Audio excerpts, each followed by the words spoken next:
अस्सलाम वालेकुम स्टूडेंट्स। मोहम्मद आसिम फ़रीद की जानिब से आपको नेशनल कॉमर्स ग्रुप में खुश आमदीद कहते हैं। स्टूडेंट्स, आज से हम बिज़नेस मैथमेटिक्स को स्टार्ट करने जा रहे हैं। सबसे पहले हम चैप्टर को डिस्कस करेंगे जिसका नाम है रेशो एंड प्रोपोर्शन। आज के इस लेक्चर में हम इसका इंट्रोडक्शन करते हैं कि रेशो से क्या मुराद है, प्रोपोर्शन की डेफिनेशन क्या है, इन दोनों की टाइप्स क्या हैं और इनकी कुछ एग्जांपल्स को डिस्कस कर लेते हैं। तो बढ़ते हैं अपने इंट्रोडक्शन की जानिब।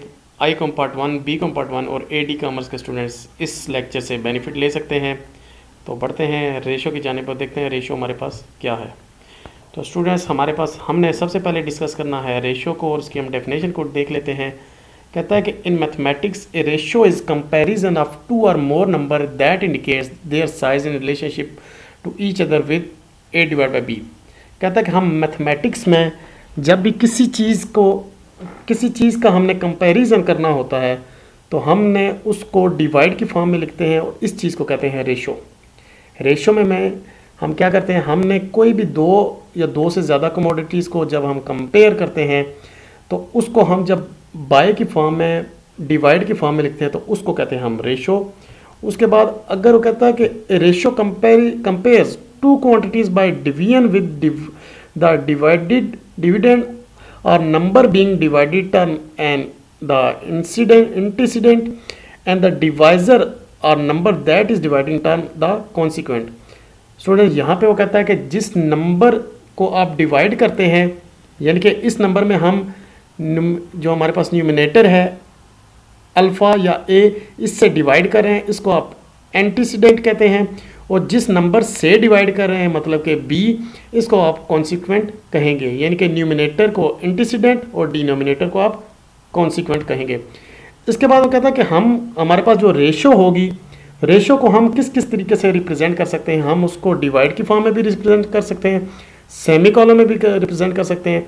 अगर हमारे पास एक रेशो है, रेशो हमने एक एग्जाम्पल लिया 20 डिवाइड बाई 10, इसको आप लिख सकते हैं 2 डिवाइड बाई 1 भी लिख सकते हैं। अगर आप इसकी कटिंग करें 2 के हिसाब से तो आपके पास 2 डिवाइड बाई 1 भी लिख सकते हैं, या फिर आप सिंपली इसको 2:1 भी लिख सकते हैं। हम एक और एग्जांपल लेते हैं कि हमारे पास एक रेशो है 3:4। तो हमारे पास कौन कौन सी पॉसिबिलिटीज़ है जिसमें हम इस रेशो को लिख सकते हैं। सबसे पहले हम देख सकते हैं कि हमारे पास जो है पॉसिबिलिटी बन सकती है 3:4, पहली पॉसिबिलिटी। इसके बाद हम 3/4 भी लिख सकते हैं, या फिर हम लिख सकते हैं 3/4 लिख सकते हैं, या 0.4 इसको डिवाइड करके लिख लें। लेकिन ये 0.5 हम डिवाइड करके बहुत ही कॉमन वो करते हैं, इसका कम यूज़ करते हैं। तो मोस्टली जो हमारे पास 3 रेशो ये बन रही हैं, इसका हम यूज़ इसमें करेंगे। इसके बाद स्टूडेंट्स, हमारे पास रेशो की एक टाइप है जिसको कहते हैं कॉन्टीन्यूस रेशो या फिर कॉन्टीन्यूड रेशो।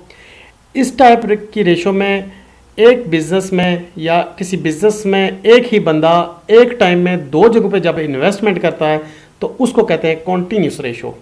यानी कि हमारे पास अगर हम एग्जांपल ले लें कि the 3 quantities A B C are said to be in continuous proportion if A:B proportion B:C।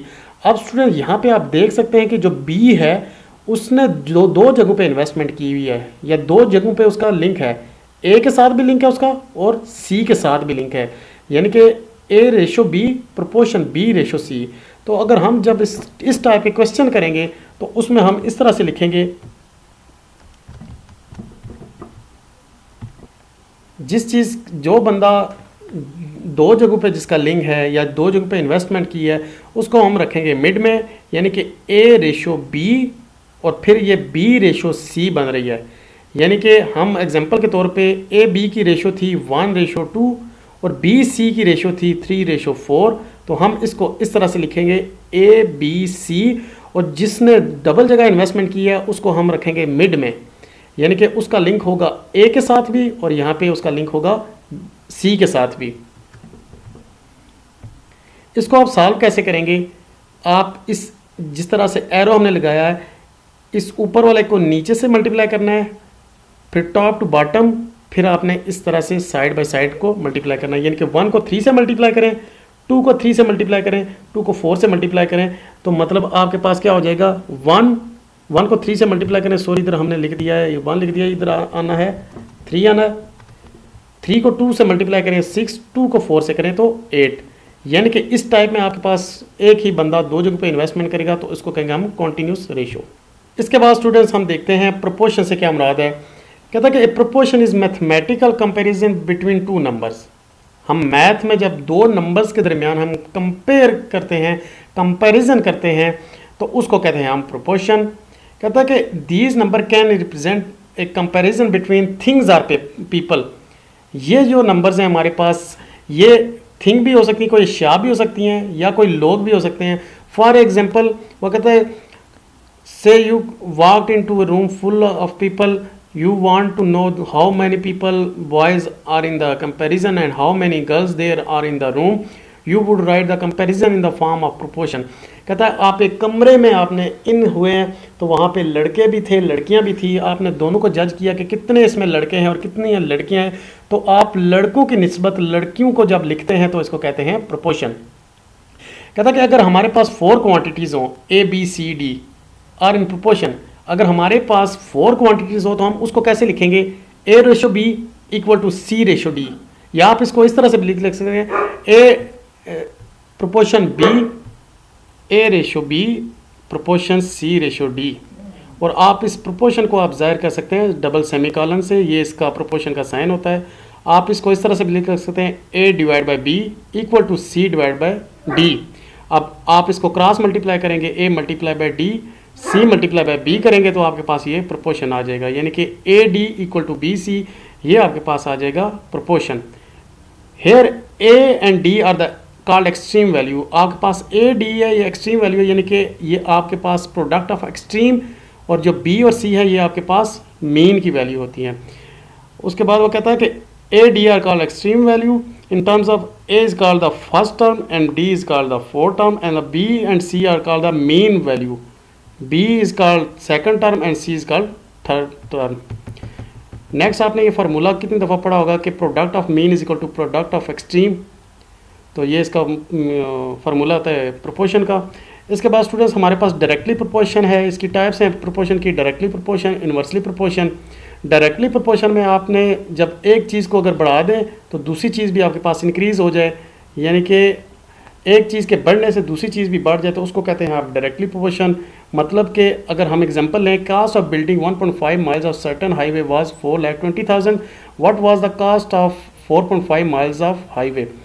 कहता है कि अगर हमने एक बिल्डिंग परचेज़ करनी है 1.5 माइल्स की, उसकी कास्ट है 4,20,000। अगर हमने बिल्डिंग की जगह हमने उसका रकबा डबल कर दिया 4.5 माइल्स, तो आप ये बताएं कि हमें ज़्यादा पैसा देने पड़ेगा या कम। तो स्टूडेंट ये एग्जांपल है डायरेक्टली प्रोपोर्शन की। जब हम अब जगह की हम उसका साइज़ ज़्यादा करेंगे तो हमने उसकी अमाउंट भी ज़्यादा करनी है, ये आपके पास हो जाएगी एग्जांपल डायरेक्टली प्रोपोर्शन की। उसके बाद नेक्स्ट एग्जांपल है आपके पास इन्वर्सली प्रोपोर्शन। इन्वर्सली प्रोपोर्शन का मतलब यह है कि जब आप किसी एक चीज़ की वैल्यू को ज़्यादा करें तो दूसरी चीज़ की वैल्यू कम हो जाए तो उसको कहते हैं इन्वर्सली प्रोपोर्शन, यानी कि negative relationship between two things is called inversely proportion. 6 man can paint a house in 4 days। कहता है कि 6 बंदे 4 दिनों में एक घर को पेंट करते हैं। How long it take to paint house if 2 men are employed. कहता है कि कितना टाइम चाहिए होगा अगर हम 6 बंदों से 2 बंदों पे आ जाएं। 6 बंदे हमने लगाए थे, वो 4 दिनों में काम करते थे। अब हमने 6 बंदों की जगह हमने 2 बंदे लगाए तो हम दिन हमें ज़्यादा करने पड़ेंगे। ये है एग्जांपल इन्वर्सली प्रोपोर्शन की। उसके बाद स्टूडेंट हमारे पास ये कंपाउंड प्रोपोर्शन की थर्ड एग्जांपल है। जब हम 2 या 2 से ज़्यादा की क्वांटिटीज़ की बात करें, 2 से ज़्यादा क्वांटिटीज़ की बात करें तो उसको कहते हैं कंपाउंड प्रोपोर्शन। तो इसकी एग्जांपल ये है कि एक group of 40 men can construct A house in 60 days working 8 hours a day। एक ग्रुप है 42 बंदे एक घर को तमीर करते थे 60 दिनों में और एक दिन में काम करते थे 8 घंटे।